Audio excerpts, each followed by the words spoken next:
It's baffled scholars for 2 millennia. It is a puzzle made of multi-dimensional elements, an enigma with roots that reach back to the dawning of time, perhaps before. Daniel explained part of it. Ezekiel and Isaiah had glimpses into it. John saw it all for the time of the end. That time is now. Join Derek and Sharon Gilbert on a journey that spans the course of history, from Eden to Mount Hermon, from Hermon to Babel, from Babel to Rome, from Rome to the cross, and from there to us. Biblical prophecy is coming true before your eyes, and to understand it, you must discern the times both then and now.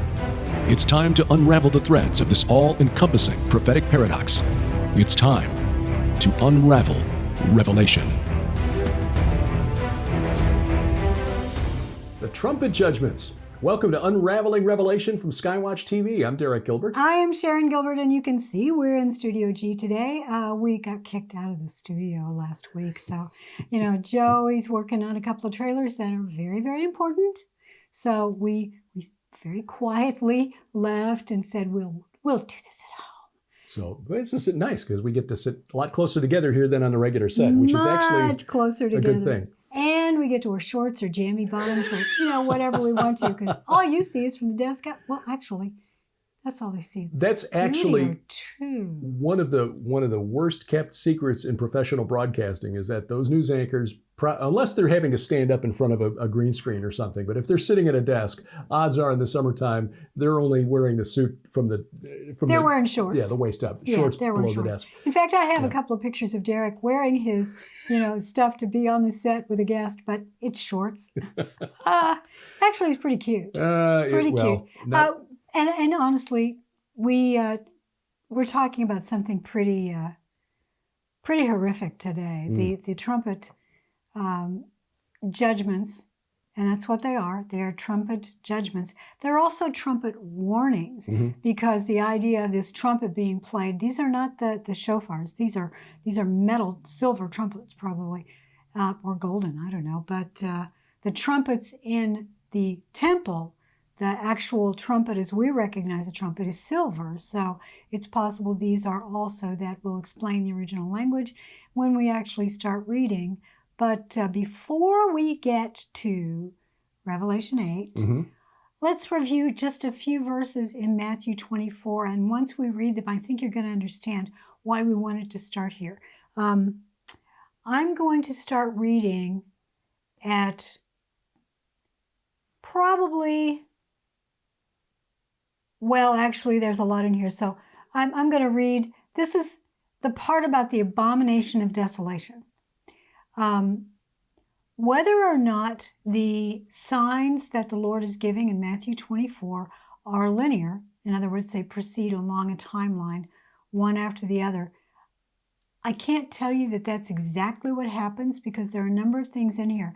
And we know from Bible prophecy, the Lord doesn't always give you a timeline that's neatly packaged. There are a lot of Advent prophecies in the Old Testament that had first and second, sometimes within the same verse. So it was very difficult to tell for the Jews who were expecting Messiah to come. They didn't always know that there would be 2 Advents, so they expected a certain type of coming. The second Advent, he comes as a king. That's what they expected. And he didn't come. He came as a suffering Savior. So really quickly, and this is going to be fast, starting with 24:15. Remember, the disciples have asked him to explain what the signs would be. And if you back up to Matthew 23, these are all of the scribes, Pharisees, and hypocrites verses, where he is yelling at the priests of the time, who should have been the ones to know who he was, should have expected him, but they had failed completely. And so he's really yelling at them. Bear that in mind when he's speaking here, because he was speaking to what you might call the body of believers, the leaders of the body of believers. So leaders within the body of Christ, bear this in mind, because we may not know, we may not recognize the signs. So he reads, so when you see the abomination of desolation spoken of by the prophet Daniel, we talked about this. Read Daniel. Oh my goodness, we're writing about Daniel right now for our new book. There's so much packed into there. But he says, you should let those who are in Judea flee to the mountains. Well, this is very specific language. And down in verse 20, he says, pray your flight may not be in winter on a Sabbath. Then he goes on down to say, then if anyone says to you in verse 23, look, here is the Christ, or there he is, do not believe it, for false Christs and false prophets will arise and perform great signs and wonders. This will probably occur. It's occurring now. Yes. The spirit of Antichrist is here now. He says in verse 27, for as the lightning comes from the east and shines as far as the west, so will the coming of the Son of Man be. Really, really quick, and everybody will see it. Verse 29, here we go. Immediately, that's a Mark word. He loved the word immediately. Immediately after the tribulation of those days, the sun will be darkened, and the moon will not give its light, and the stars will fall from the heaven, and the powers of the heavens will be shaken. Then will appear in heaven the sign of the Son of Man, and when all the tribes of the earth will mourn, and they will see the Son of Man coming on the clouds of heaven with power and great glory, and he will send out his angels with a loud trumpet call. Boom, there is the word. And they will gather his elect from the four winds then, from one end of heaven to the other. Why did I start with this? Because it's the same word trumpet here. It is salpigix. In fact, I need to look up the pronunciation of that. Salpinx. So salpinx is the word used here. It's the same word used in the book of Revelation. That Derek's going to read the verses. But right here, we get language that explains why some people believe the rapture occurs at the end of the tribulation period. We don't believe that. Correct. Right. But you can see from this language why it's very, very easy for us to be confused. There's a reason for that. Because the Lord, best general ever, is confusing the enemy. Absolutely. Well, and I just want to point out one thing that I hadn't noticed before, because in this, this is part of the Olivet Discourse. And you get the Olivet Discourse in 3 of the Gospels. You also see it in Mark chapter 13 and in Luke chapter 21. Yes. And Mark 13 echoes what Matthew wrote when you see the abomination of desolation, which is the wording used by the prophet Daniel. But Luke writes it this way in Luke 21:20, but when you see Jerusalem surrounded by armies, then know that its desolation has come near.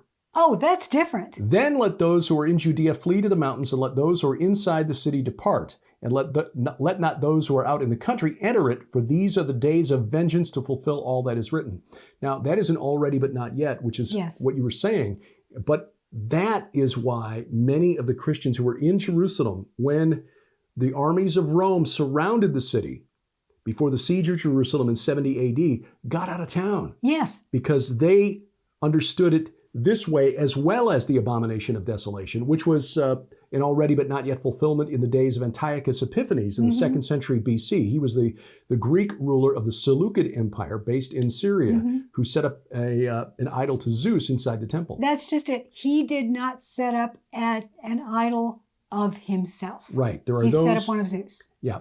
Who, the preterists, who believe that everything in Revelation has already been fulfilled, will point to Antiochus as the fulfillment of Daniel's Antichrist prophecy. He was a foreshadow of it. He was a foreshadowing of it, exactly right. So anyway, just wanted to point that out. But yes, we get into Revelation, and then we get to the opening of the seals, and the opening of the 7th seal then begins the trumpet judgments. Right, and we so started, verse 6? Yes, starting in verse 6. Now, we started on the first trumpet. We'll dig deeper into that this week. Now, the 7 angels who had the 7 trumpets prepared to blow them. The first angel blew his trumpet, and there followed hail and fire mixed with blood, and these were thrown upon the earth.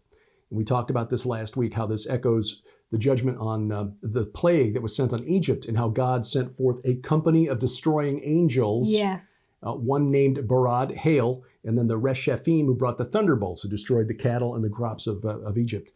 And a third of the earth was burned up, and a third of the trees were burned up, and all the green grass was burned up. Now imagine what is going to be like on earth when you've got a third a third of the vegetation on Earth suddenly gone. Now, let me tell you, on Earth right now, there is a movement within the World Economic Forum, and we've probably talked about this on Unraveling before, but I know we've discussed it on Sci Friday. It's called The Great Reset. I'm reading a book right now by Carl Schwab, who is essentially the king of the World Economic Forum. He doesn't go by that title, but he may as well be. He sort of arranged it all, and he is trying to tie the whole world together under an economic yoke. This new world order he's calling the Great Reset, and he believes that COVID-19, in fact, the book is called COVID-19 and the Great Reset.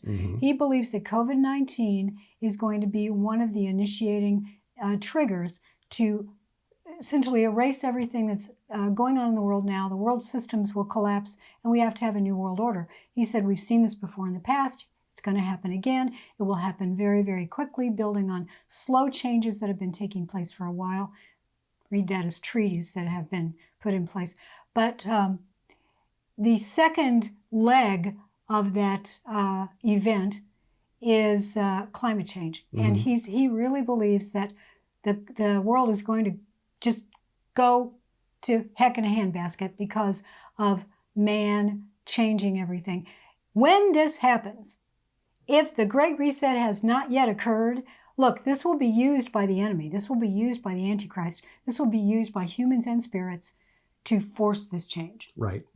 Look, this is all natural. This is because we have abused Mother Earth.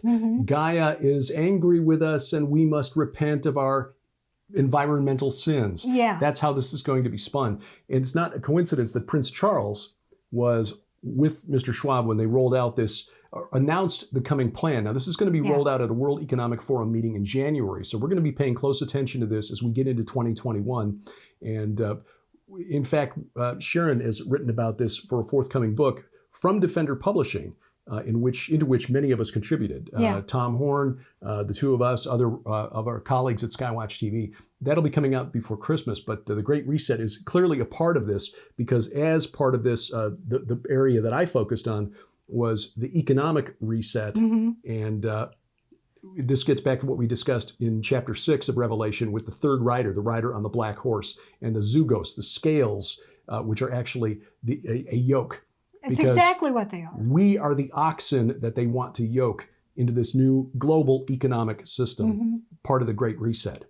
So that's that is the first trumpet. Do you want to take a break and then we'll come back on the second trumpet? Let's do. Let's go ahead and take a break. Okay, because we got some really interesting ideas about the second trumpet and the burning mountain that falls into the sea. Yeah, that's next on Unraveling Revelation. Millions of Americans are suffering a health crisis epidemic right now completely unnecessarily. But what if I told you it didn't have to be this way? The truth for many is that the real culprit of modern disease is simply a lack of God-given knowledge. In Unlocking Eden, we provide hopeful, scientifically supported revelations regarding how you can access freedom from the bondages of disease. Skywatch TV is proud to announce the Unlocking Eden Special Collection. From the importance of detoxification, circadian rhythm, intermittent fasting, and unburdening metabolic pathways to maximizing immunity, methylation, and absolute essentials like quality sleep, Unlocking Eden is filled cover to cover with groundbreaking information that can help unlock the body's natural healing mechanisms, which can revolutionize your health and your life.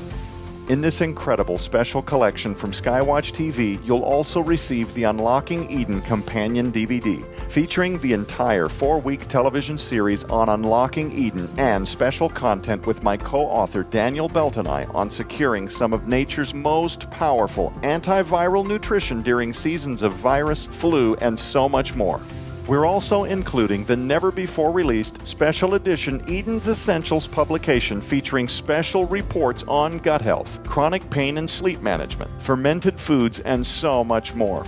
You'll also receive the Eden's Essentials Founder's Vision DVD, featuring interviews with Dr. Thomas Horn and Daniel Beltonai on our vision to provide nutrient-dense supplements derived directly from non-genetically modified foods, grown from clean soil free of pesticides, herbicides, and biosediments to achieve the highest degree of health possible.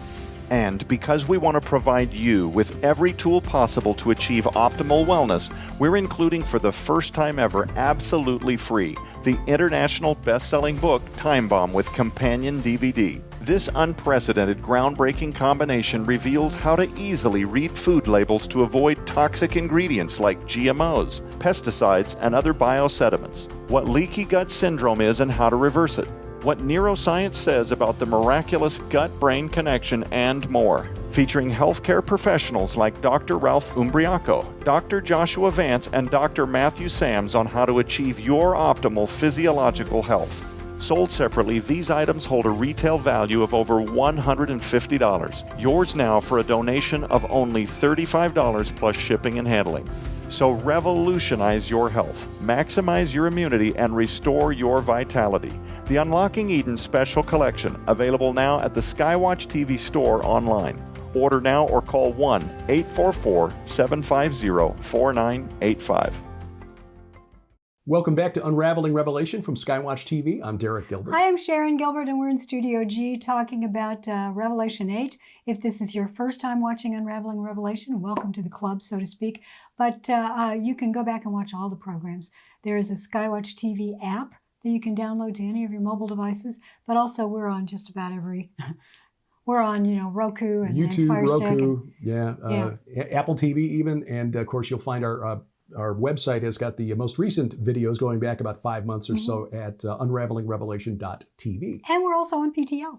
Yes, PTL Network. God bless them for adding us to their network. So which means we're now on over-the-air television, actually, in markets like Salt Lake City and Sacramento, California, and others. So welcome if you're new to the PTL Network and new to Unraveling Revelation. We appreciate you joining us. We certainly do. And by the way, if you are wondering about the conferences, there are lots of them that we've been involved with and will be involved with.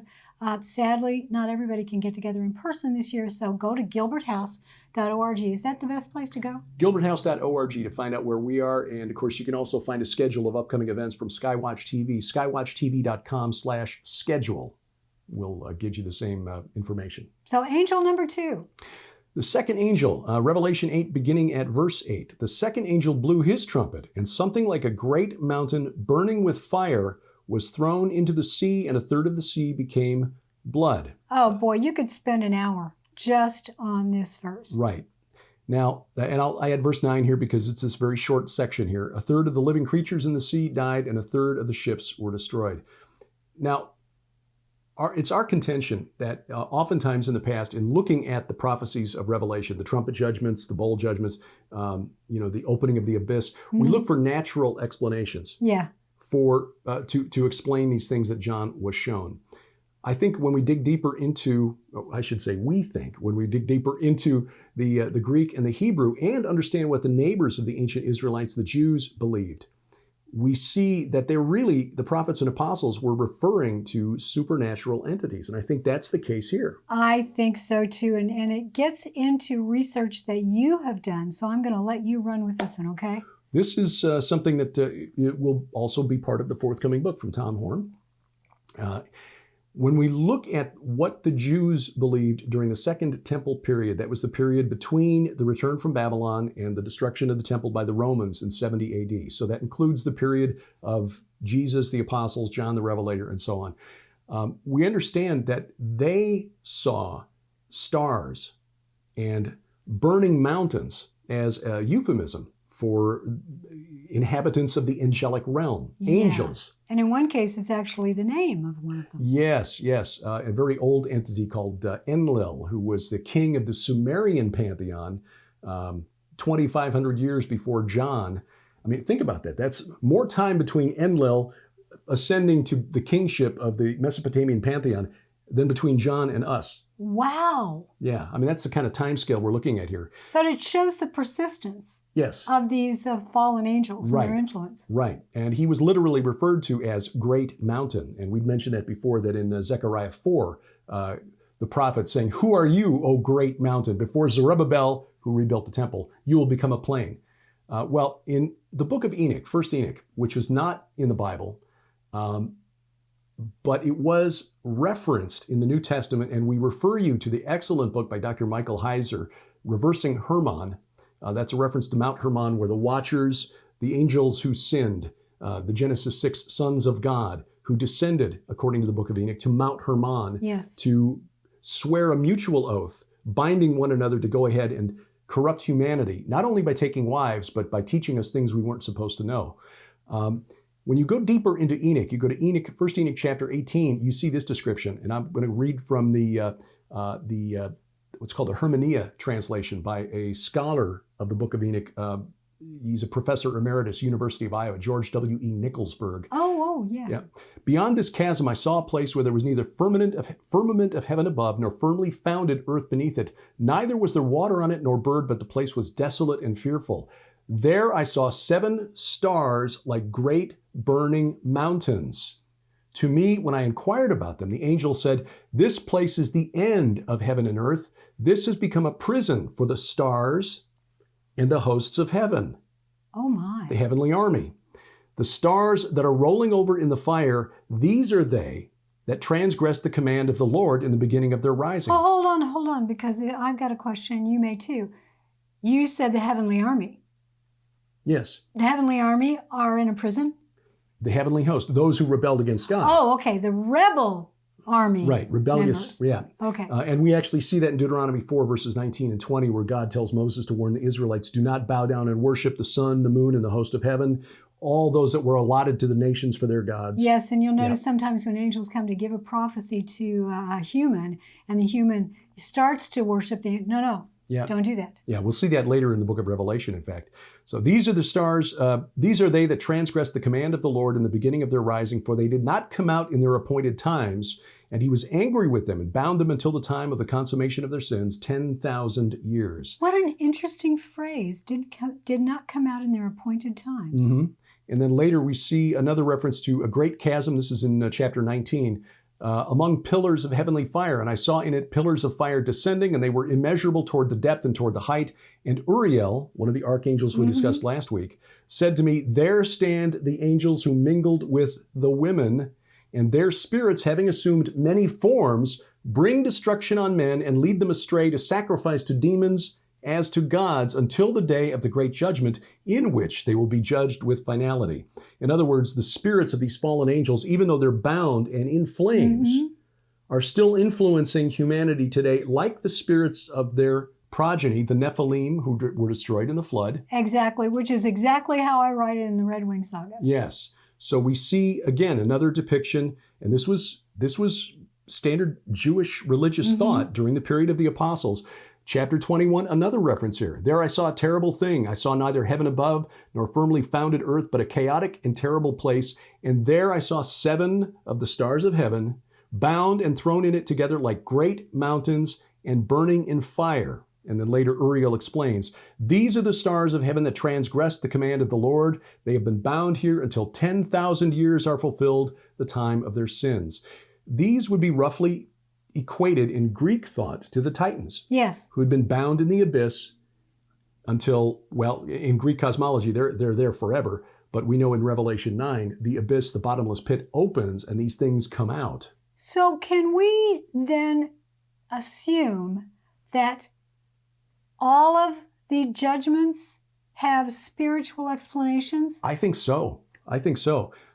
As with last week, where we saw the hail and the fire, that when we compare it with the plague that hit Egypt, and you see the description in the Psalm 78, that this was a company of destroying angels, I think that's what we're seeing here. And the scriptural support, now you may say, well, we're not going to look at the Book of Enoch to explain the Bible, are we? Well, maybe to help understand the Bible a little better, but we have to depend on the scripture itself, yes, the canon of scripture, to prove our point. Otherwise, we just have to hold it as a theory. But in Ezekiel 28, when God is condemning the rebel from Eden, in Ezekiel 28:13, you were in Eden, the garden of God, every precious stone was your covering. And interestingly, Enoch describes some of these mountains as looking like, covered in gems and jewels. yes. Then verse 14, you were an anointed guardian cherub. I placed you. You were on the holy mountain of God. In the midst of the stones of fire, you walked. Yeah, stones of fire. And I destroyed you, O guardian cherub, from the midst of the stones of fire. That, I believe, is a reference to the spirit beings who inhabited the garden of God in Eden. The 7 burning mountains? Very possibly before they were punished. But we know that the Nakash, the serpent in Eden, that Nakash in its root form is also an adjective that means something like burnished brass or polished brass, gleaming. Yeah. And that the seraphim, seraph, the root word, means burning in Hebrew. So seraphim literally could mean burning ones. So oh my gosh, I think how we're interesting. fitting all the pieces together. And interestingly, you remember the verse in Hebrews that is quoted, quotes Psalm 104, verses 3 and 4. He lays the beams of his chambers on the waters. He makes his cloud, or the clouds his chariot. He rides on the wings of the wind. And by the way, this is storm god language. Yes, it where the is. psalmist is saying that Yahweh is the one who rides the clouds, not Baal. Then verse 4, he makes his messengers winds, or literally, he makes his angels, malachim, spirits, ruach. That's from Elijah. Yep. That is from the oratory of Elijah. Right. Yes. His ministers of flaming fire. Exactly. That's in there. I don't think we're stretching things too far to say that this second trumpet judgment, the great mountain burning like fire that brings destruction to the sea, is an angel who's been tasked with this job by God. You know, if, again, we talked about in chapter 7, we have silence in heaven. We have the sealing of the 144,000. We have the sudden appearance of a multitude that cannot be numbered, and they're from every tribe, nation, and tongue, which we believe may represent the rapture. It seems to be the most likely representation of a history of believers suddenly being raptured, along with the dead, everybody. So I think that these are things that happen after the rapture. Exactly when day one of that final 7-year period is, we don't know. But I find it ironic that we've got this book by Carl Schwab, who is talking about setting up a new world order, which sounds like a man-created version of Eden. Mm-hmm. He wants a brand new world that is just going to be awesome. But the Lord is going to come in and he's going to say, no, I'm going to totally disrupt your new world order because it is a blasphemous order. Mm-hmm. Yeah, absolutely. And there are there's more destruction to come as we get deeper into the trumpet judgments. And then when the bowls start pouring, that's just it. Think of these trumpets as warnings, those bowls, because time is no more. The whole mystery of God is done, which we'll find in later verses. It's done, so it's just judgment time. Yeah. Judgment on the fallen and those humans who decide that they're going to side with them. Well, next week should be really fascinating as we get into the subject of Tom Horn's recent book, The Wormwood Prophecy. Yes. If you haven't ordered that yet, order it. Oh, yes. The third angel blows his trumpet, and another star blazing like a torch falls from heaven called Wormwood. That will be next week on Unraveling Revelation. Don't miss it. Thank you for watching. This is Unraveling Revelation from Skywatch TV.